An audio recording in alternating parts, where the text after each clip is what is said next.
Hello, friends. Welcome back, and thank you for joining me today for part 2 of my interview with Greg Thompson. In part 1, we learned about his first near-death experience, and today we're going to learn about his second profound near-death experience. Greg's links to his book and his website will be in the description. Thank you so much for watching. I didn't want to die. What's going on here? Where's that thing? What that doctor said, you should be okay if you're thinking of good thoughts. At the end of the 5th day, she came in the door. Mr. Thompson, how are you doing? Mr. Thompson, how are you doing? My response was a grunt. Thank you, Mr. Thompson. And she left.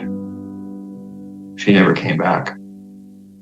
That was when I realized I am dying, a slow death, and I'm dying. Well, that's it. The room got dark, completely silent. And I thought to myself, I give up. A voice appeared on my left side of my ear saying, why are you still here? You know how to fly away. You've done it many times. Just fly away. And they repeated over and over again. I had no response to that at all. None. I wasn't thinking. Thought had stopped. Eventually, I had no idea. Time didn't mean anything at that point. Well, you're in a dark room, nobody around. The golden sphere of souls appeared. I call it that because, well, that's what it is to me. I've had it show up 2 times before in my life. Both times down at the condo I had on the Oregon coast. Both times when I was feeling very low. It show up there. It's about 4 feet in diameter, golden colored, and it's got radiating golden energy out from that. It is filled with white and silver flashing lights. Hundreds, maybe thousands of them in that sphere. Each one of them represents a soul working together as one. When I was at the beach, it would come in. When I beckoned it to come into the unit, it usually showed up outside the unit and outside of a window. It came through and then stopped, and I'd have to ask it to come forward again. And then it would come to me and hug me.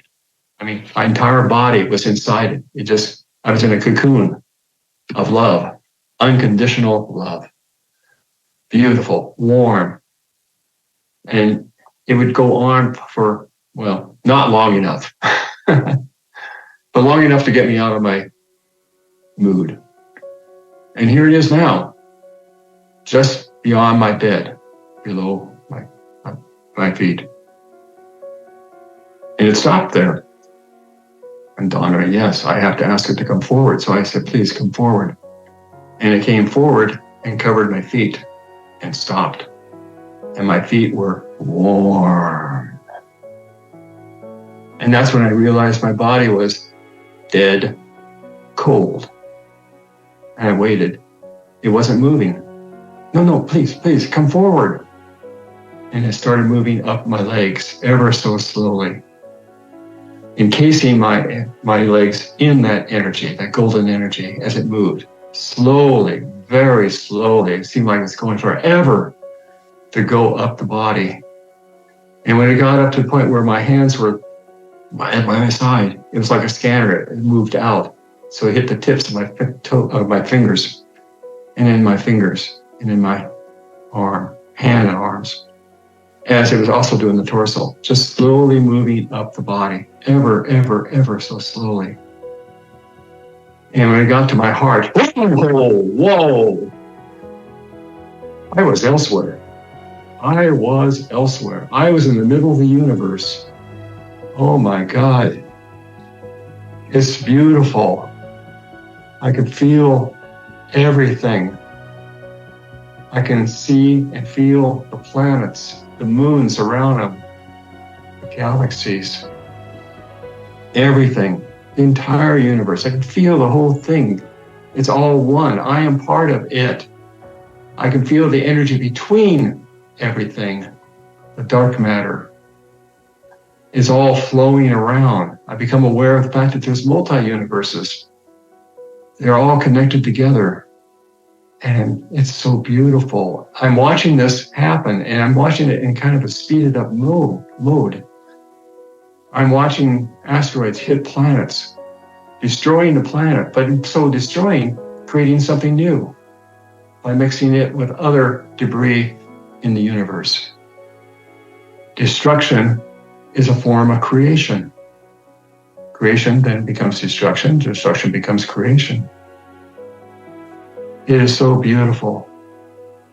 I could just stay here forever. I just love it. I don't even know how to explain the connection with everything, but it is so real. It is so real. I'm told I can ask questions. I only have a couple. Where was I created and when? And next thing I know, I'm stuck in a white ball with hundreds, if not thousands, of other souls. We're all white, little white things. And we're all enjoying this because something is going to happen. Something beautiful is about to happen. We're ready for it. We're ready to go. We're ready to go out and whatever we're supposed to do next. This is fantastic. We're ready. We're ready. And all of a sudden, bam! And the white speckles, called the souls, are shot out throughout the universe. All through the universe. We're going, and we're giggling, we're laughing, we're having joy. Joy, beyond belief joy. We're flying through the air, through the space. And it's so wonderful. We can do that forever. We can do this forever. This is great. And I'm starting to get tired. No, I want to stay. This is great. I'm home with everybody else. This is where I want to be. I want to stay here. No, you're getting tired. No, please, don't. You're getting tired. Then become aware that there's something in front of me, but I can't see it. It's light. There's a lot of light. And there's something kind of dark to the right a little bit. But the light, I'm more interested in the light. Is that home? Can we go back home? I'm waiting for it. And then I hear this voice behind me yell out, "Well, Greg, open your goddamn eyes and take a look." Yeah, it's the hospital room. But what was that darkness? And I turned to the right. There's a man standing there, dressed in black. And he's got a book and he's reading from it. What the heck? Who is he? What's he doing there? He's got a white collar. He's a priest. Why a priest? Why? I'm not religious. I'm not religious in any way or form. Spiritual, yes, but I don't belong to any church or anything like that. They don't fit for me. Why is he there? He finally closes the book, looks down, sees me, and says, "Oh, hello." I said, "Hello." I can talk. If I can talk, yeah, I can move my toes, my feet, my legs. I can stretch my legs out, my fingers, arms, they all stretch out. I can stretch my back. I can stretch my neck, and I can talk. You'll never believe what happened last night. And I tell him the story of what I just told you.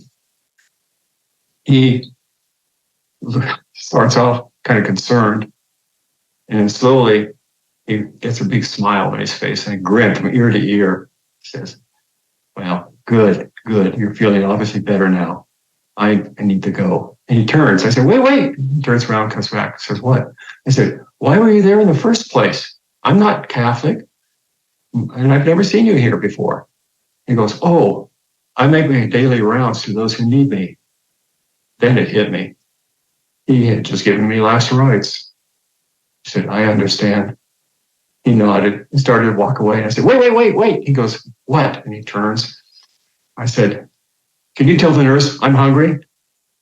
He slapped his knee and said, "I'll let her know." And he ran out of the room.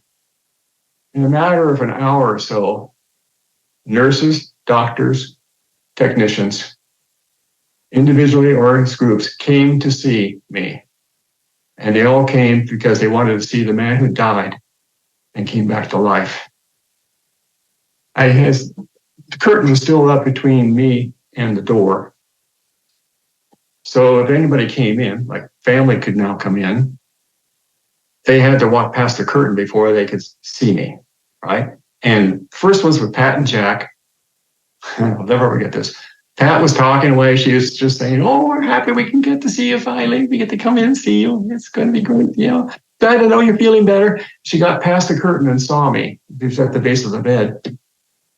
And she goes, she and Jack both just stared at me. They didn't do anything. They just stopped. It's like slow motion. They just stopped. I go, "Hello?" Oh, that woke him up. "You're so gray. You're so gray. You're so gray." I go, "Okay." And then she said, "Oh, I'll just leave these flowers here and let you rest." And they left. I thought at least they'd ask me how I felt or anything, like something. No, everybody did that. All the visitors come in and said the same thing. "You're so gray. You're so gray." I was getting kind of tired of it, I was saying hello, waking them up, and kind of. Nancy finally got there. She had to get the grandkids off to school. She finally got there, and she came around the corner. She says, "Gray!" And she came around and jumped up on top of me. And she said, "You can't die. I'm not done with you yet." That has kept me alive. You can't die. I'm not done with you yet. There's been some tough moments since then, and all I have to do is think about that, and there's no problems. There are no problems at all. I couldn't talk. I couldn't breathe. She was on top of me. And finally, I got her attention, and she's deaf, but she has one really good ear, so she leaned down and said, "I can't breathe." She rolled over to the side, and she said, "Well, you look pretty good, though you're gray." I said, "Everybody keeps saying I'm gray." She says, "Well, haven't you seen yourself?" I'm going, how would I do that lying here in bed? She goes, oh, well. And then a nurse walked by. She said, Nurse, do you have a hand mirror someplace? She said, "Oh, yeah, I got one in my locker. I'll go get it." So she came back, brought it in, and put it in front of me. And yes, I was gray. My lips were blue, and my face was gray. The nurse said, "That's going to take 2 or 3 days before they start looking okay again." I said, "Okay, fine." So that's the end of that one. I feel like I learned an awful lot, though. Why did I see the universe? It's a question people would say sometimes. I think it's because I am interested in the universe, or universes. I think of it as being a metaverse. And I'm curious about it. So I'm interested in that. Some people are more interested in something of a religious nature. They want to see a religious character of some sort. That's what they see first.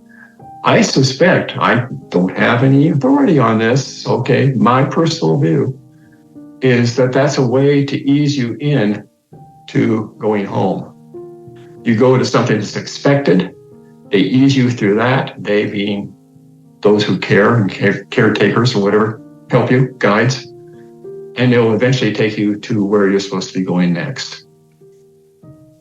Personal opinion, that's all. Anyway, that's my 2 NDEs. Greg, thank you so much for sharing your near-death experiences. I felt like I was there with you. You're such a good storyteller. Oh, thank you. Just a reminder that Greg's links will be in the description, his website and his book, so feel free to check those out. Greg, thank you so much. I so enjoyed hearing your experiences, and there's so much I would like to ask you, so maybe we'll do this again sometime. Okay, sounds good to me. Thank you, Melissa. Thank you, Greg.